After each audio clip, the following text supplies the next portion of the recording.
போட்டித் தேர்வு மாணவர்கள் அனைவருக்கும் வணக்கம். இன்றைக்கி நம்ம நூல்வெளி சீரிஸோட 15வது நாளில் இருக்கோம். இன்றைக்கி நம்ம பார்க்க போகிறது 8ஆம் வகுப்பு புதிய தமிழ் புத்தகம் இயல் 9ல் உள்ள நூல்வெளியை தான் பார்க்க போகிறோம்.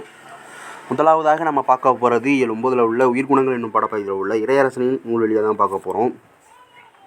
இறையரசனின் இயற்பெயர் சேசுராசா என்பதாகும். கல்லூரி ஒன்றில் தமிழ் பேராசிரியராக பணியாற்றியவர். ஆண்டாள் இயற்றிய திருப்பாவையை தழுவி கன்னிப்பாவை என்னும் நூலை எழுதியுள்ளார். அந்நூலிலிருந்து ஒரு பாடல் இங்கு தரப்பட்டுள்ளது அப்படின்னு சொல்லியிருக்காங்க. இதில் எத்தனை ஒன்வரி லைன்ஸ் இருக்குது அப்படிங்கிறத பார்க்கலாம். இறையரசனின் இயற்பெயர் சேசுராசா என்று சொல்லியிருக்காங்க. இது ஒரு பாயிண்ட்டு. இவர் கல்லூரி ஒன்றில் தமிழ் பேராசிரியராக பணிபுரிந்திருக்காரு. இவர் ஆண்டாள் இயற்றிய திருப்பாவையை தழுவி கன்னிப்பாவை என்னும் நூலையும் எழுதியிருக்காரு. இது ரொம்ப ரொம்ப முக்கியம். ஆண்டாள் இயற்றிய திருப்பாவையை தழுவி கன்னிப்பாவை என்னும் நூலை எழுதியிருக்காரு. பாவை நூல்களுக்கெல்லாம் முதல் நூல் என்ன அப்படின்னு கேட்டிங்கன்னா திருப்பாவை தான். அந்த திருப்பாவையை தழுவி இறையரசன், அதாவது சேசுராசா இருக்காங்க இல்லையா, அவங்க கன்னிப்பாவை என்னும் நூலை எழுதியிருக்காங்க. அந்த கன்னிப்பாவை நூலில் இருந்தால் ஒரு பாடல் இங்கே தரப்பட்டிருக்கு அப்படின்னு சொல்லியிருக்காங்க. இதை 2 விதமாக கேள்விகள் கேட்கலாம். எப்படின்னா, திருப்பாவை எழுதியவர் யார் அப்படின்னு கேட்கலாம். அப்படி கேட்டால் ஆண்டாள். திருப்பாவை இயற்றிய ஆண்டாள் இயற்றிய திருப்பாவையை தழுவி கன்னிப்பாவை என்னும் நூலை எழுதியவர் யாருன்னு கேட்கலாம். அதுக்கு நீங்கள் என்ன சொல்லணும்னா இறையரசன், அதாவது சேசுராசா தான் எழுதியிருப்பார். அடுத்ததாக நம்ம பார்க்க போகிறது 8ஆம் வகுப்பு புதிய தமிழ் புத்தகம் இயல் 9ல் இருக்க இளைய தோழனுக்கு இன்னும் பாடப்பகுதியில் உள்ள நூல்வெளியை தான் பார்க்க போகிறோம். வானம்பாடி இயக்க கவிஞர்களுள் குறிப்பிடத்தக்கவர் மு. மேத்தா. புதுக்கவிதையை பரவலாக்கிய முன்னோடிகளுள் ஒருவராக இவரை போற்றுவர். கண்ணீர் பூக்கள், ஊர்வலம், சோழநிலா, மகுடநிலா உள்ளிட்ட பல நூல்களையும் திரையிசை பாடல்களையும் எழுதியுள்ளார். கல்லூரி பேராசிரியராக பணியாற்றி ஓய்வு பெற்றவர். இவர் எழுதிய ஆகாயத்துக்கு அடுத்த வீடு என்னும் புதுக்கவிதை நூலுக்கு சாகித்ய அகாடமி விருது வழங்கப்பட்டது. மு. மேத்தா கவிதைகள் என்னும் நூலிலிருந்து ஒரு கவிதை இங்கு தரப்பட்டுள்ளது அப்படின்னு சொல்லியிருக்காங்க. இதில் எத்தனை ஒன்வரி லைன்ஸ் இருக்குது அப்படிங்கிறத பார்க்கலாம். வானம்பாடி இயக்க கவிஞர்கள் குறிப்பிடத்தக்கவர் யாருன்னா மு. மேத்தா. இது ஒரு பாயிண்ட்டு. இவர் புதுக்கவிதையை பரவலாக்கிய முன்னோடியாகவும் இருக்கார். புதுக்கவிதையை பரவலாக்கிய முன்னோடிகளில் இவரும் ஒருவராக இருக்கார் அப்படின்னு சொல்லியிருக்காங்க. இவர் கண்ணீர் பூக்கள், ஊர்வலம், சோழநிலா, மகுடநிலா உள்ளிட்ட பல நூல்களை எழுதியிருக்கார். இவங்களோட நூல்களை நான் இன்னொரு டைம் சொல்கிறேன், ரொம்ப ரொம்ப முக்கியம், எக்ஸாமில் அடிக்கடி கேட்கக்கூடியது. கண்ணீர் பூக்கள், ஊர்வலம், சோழநிலா, மகுடநிலா. இவரோட நூல்கள் இன்னும் பல இருக்குது. அதை நம்ம தனி சீரீஸாகவே பார்க்கலாம். இந்த நூல்வெளிக்கு இது போதுமானது. இவர் நூல்களை எழுதுறது மட்டும் அல்லாமல் திரையிசை பாடல்களையும் எழுதியிருக்காரு. இவர் கல்லூரி பேராசிரியராக பணியாற்றி ஓய்வு பெற்றிருக்காரு. இவர் எழுதிய ஆகாயத்துக்கு அடுத்த வீடு புதுக்கவிதை நூலுக்காக தான் சாகித்ய அகாடமி வழங்கப்பட்டிருக்கு. இது எந்த ஆண்டு வழங்கப்பட்டது அப்படின்னு பார்த்தீங்கன்னா 2006. மு. மேத்தா எழுதிய எந்த நூலுக்காக சாகித்ய அகாடமி விருது வழங்கப்பட்டது அப்படின்னா ஆகாயத்துக்கு அடுத்த வீடு. அது எந்த ஆண்டு வழங்கப்பட்டது அப்படின்னா 2006 வழங்கியிருக்காங்க.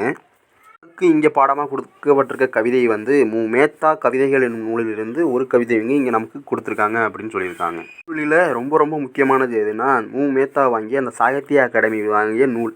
அந்த நூல் பேர் என்ன? ஆகாயத்துக்கு அடுத்த வீடு. எந்த ஆண்டு வழங்கப்பட்டது? 2006 வழங்கியிருக்காங்க. இது ரொம்ப ரொம்ப முக்கியம். அப்புறம் அவர் எழுதிய நூல்கள் என்னென்ன? கண்ணீர் பூக்கள், ஊர்வலம், சோழநிலா, மகுடநிலா போன்ற நூல் எழுதியிருக்காரு. வானம்பாடி இயக்க கவிஞர்களில் ஒருவராகவும் இவர் இருக்கார். அடுத்ததாக நம்ம பார்க்க போகிறது 8ஆம் வகுப்பு புதிய தமிழ் புத்தகம் இயல் 9ல் இருக்க பால் மனம் என்னும் பாடப்பகுதியில் உள்ள நூல்வெளியை தான் பார்க்க போகிறோம். கோமகளின் இயற்பெயர் ராசலட்சுமி. சிறுகதைகள், புதினங்கள், குறுபுதினங்கள், வானொலி, தொலைக்காட்சி, நாடகங்கள் முதலியவற்றை எழுதியுள்ளார். இவரது அன்னை பூமி என்னும் புதினம் தமிழ்நாடு அரசின் விருதினை பெற்றது. தஞ்சை தமிழ் பல்கலைக்கழகத்தின் தமிழன்னை விருதையும் பெற்றுள்ளார். உயிரமுதாய், நிலாக்கால நட்சத்திரங்கள், அன்பின் சிதறல் உள்ளிட்ட பல நூல்களையும் எழுதியுள்ளார். பால்மணம் என்னும் இக்கதை வெண்ணிலா தொகுத்த மீதமிருக்கும் சொற்கள் என்னும் நூலிலிருந்து எடுத்து தரப்பட்டுள்ளது. இதில் எத்தனை ஒன்வரி லைன்ஸ் இருக்குது அப்படிங்கிறத பார்க்கலாம். கோமகளின் இயற்பெயர் ராசலட்சுமி. இது ஒரு பாயிண்ட்டு. இவங்க சிறுகதைகள், புதினங்கள், குறுபுதினங்கள், வானொலி, தொலைக்காட்சி, நாடகங்கள் முதலியவற்றை எழுதியிருக்காங்க. இது 2வது பாயிண்ட்டு, ரொம்ப ரொம்ப முக்கியமானது. இவரது அன்னை பூமி என்னும் புதினம் தமிழ்நாடு அரசின் விருதினை பெற்றது. இதுவும் ரொம்ப ரொம்ப ரொம்ப முக்கியம். அடிக்கடி ப்ரீவியஸ் எக்ஸாம்லாம் கேட்டிருக்காங்க. அன்னை பூமி என்னும் புதினம் தமிழ்நாடு அரசின் விருது பெற்றது. கோமகளின் எந்த புதினம் வந்து தமிழ்நாடு அரசின் விருது பெற்றது அப்படின்னு எக்ஸாமில் கேட்டாங்கன்னா அன்னை பூமி என்னும் புதினம் தான் வந்து தமிழ்நாடு அரசு விருதை பெற்றிருக்கு. அவங்க தமிழ்நாடு அரசு விருது பெற்றது மட்டும் இல்லாமல் தஞ்சை தமிழ் பல்கலைக்கழகத்தின் தமிழன்னை விருதையும் பெற்றிருக்காங்க. இதுவும் ரிப்பீட்டடாக எக்ஸாமில் கேட்கக்கூடியது தான். தமிழன்னை விருது பெற்றவங்க யார்? தஞ்சை தமிழ் பல்கலைக்கழகத்தில் தமிழன்னை விருது பெற்றவங்க யார் அப்படின்னு கேட்டாங்கன்னா ராசலட்சுமி அவங்க தான் தமிழன்னை விருது பெற்றிருப்பாங்க. இவங்க வந்து உயிரமுதாய், நிலாக்கால நட்சத்திரங்கள், அன்பின் சிதறல் என்ற பல நூல்களையும் எழுதியிருக்காங்க. இவங்களோட நூல் வந்து ரொம்ப ரொம்ப முக்கியம். நான் இன்னொரு டைம் சொல்கிறேன், நல்லா பார்த்துக்கோங்க. உயிரமுதாய், நிலாக்கால நட்சத்திரங்கள், அன்பின் சிதறல் எல்லாமே ஒரு பாசத்தை காட்டக்கூடியதாக இருக்கும். அதை வச்சு ஒரு ஷார்ட்கட்டை நான் வச்சுக்கலாம்.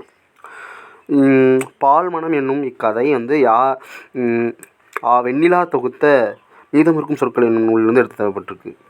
இந்த பால் மனம் என்னும் கதை இருக்கு இல்லையா, அது வந்து வெண்ணிலா தொகுத்த மீதம் இருக்கும் சொற்கள். இது ரொம்ப ரொம்ப முக்கியம். யார் தொகுத்தது?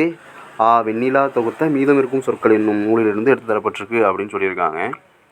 இது வரைக்கும் நம்ம பார்த்ததை ஒரு சின்ன ரிவிஷனாக பார்த்துடலாம். என்னென்ன முக்கியமான பாயிண்ட் அப்படிங்கிறது. முதல் நூல்வழி என்ன? உயிர்ப்புணங்கள். இதில் வந்து இறையரசனின் நூல்வழியை பார்த்தோமா, அதில் வந்து இறையரசனின் பேர் சேசுராசா. இது ஒரு பாயிண்ட்டு. இவர் வந்து கன்னிப்பாவை என்னும் நூலை எழுதியிருக்காரு. இதில் வந்து 2 பாயிண்ட் ரொம்ப ரொம்ப முக்கியமானது. அந்த கன்னிப்பாவை நூல் எதை தழுவி அவர் எழுதினார்னா ஆண்டாள் இயற்றிய திருப்பாவையை தழுவி. அடுத்ததாக மேத்தா அவர்களை பற்றின நூல்வெளியை பார்த்தோமா, வானம்பாடி இயக்க கவிர்களில் குறிப்பிடத்தக்கவர். அது ஒரு பாயிண்ட்டு.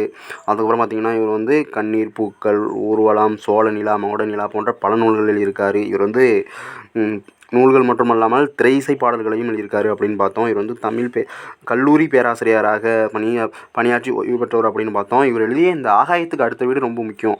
2006ஆம் ஆண்டு சாகித்ய அகாடமி விருது வழங்கப்பட்டது இந்த ஆகாயத்துக்கு அடுத்த வீடு நூலுக்காக அவருக்கு, மேத்தா அவர்களுக்கு.